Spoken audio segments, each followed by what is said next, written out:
What is next move for us who have worked in news and still love telling stories? Well, we'll become authors, and that is what Christina Estes has done.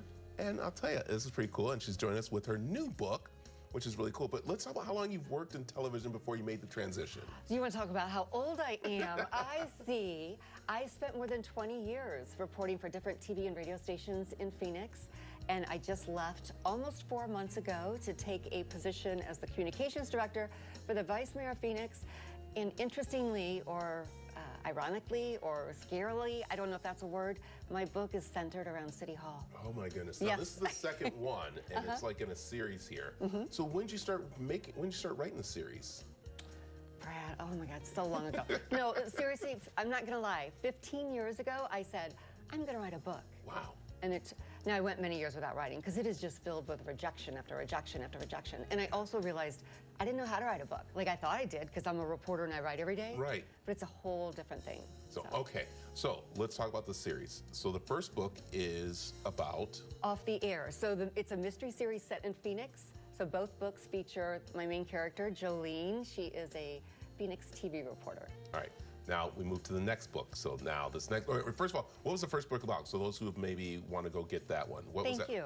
So the first book is Off the Air, and Jolene is investigating the suspicious death of a controversial radio talk show host. Ooh, you tell it could be set in Phoenix, right? Yep, I like that, and I like this a little quick there. Okay, now the second book, and this was very interesting because it really shows that it's set in Phoenix, and that's one thing you wanted to make sure that people know about this book is that Chicago, New York, you know, the Caribbean, stuff like that. You wanted to be known in Phoenix because there's some famous places in this. Yeah, there are real landmarks, and actually on the cover of the book, if you look closely, you can see in the background it's actually Camelback Mountain, which is really cool, and I appreciate the publisher for doing that. But it's filled with real businesses, and specifically local restaurants that are very special to me.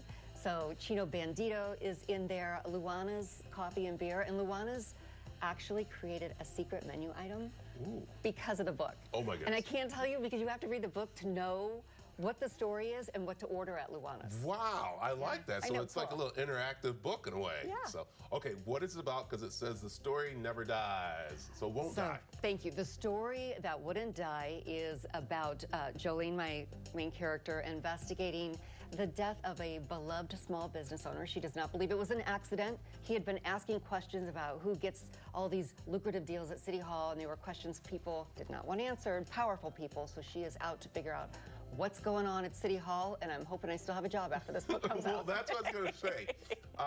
You work at City Hall.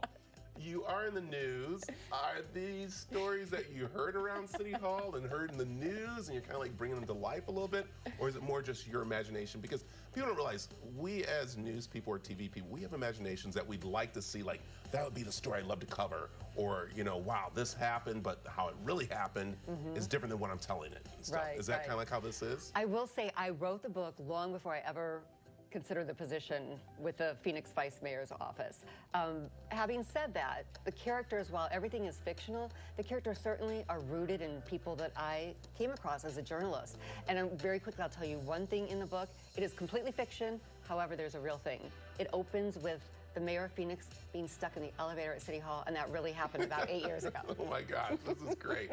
All right, what's also neat too is that you're giving people a little sneak peek with a little luncheon with you, which is kind of nice. So Miracle Mile Deli is featured in the book, and it is a 76-year-old family-owned local business that I love. I've been eating there for more than 20 years. And Josh Garcia, the general manager, was kind enough. He's going to open the restaurant for a private lunch event with myself and Olivia Fierro, who I know you know. She's a big shot influencer, former morning anchor, and she has Olivia's book club. And so we're going to be in conversation.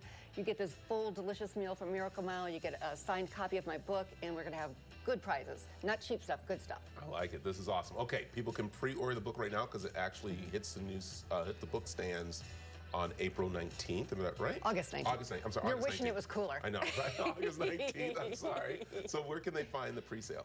Wherever you purchase books. It's available everywhere. And if you're interested in joining us for our private event at Miracle Mile Deli, you need to buy tickets by this Sunday, August 10th.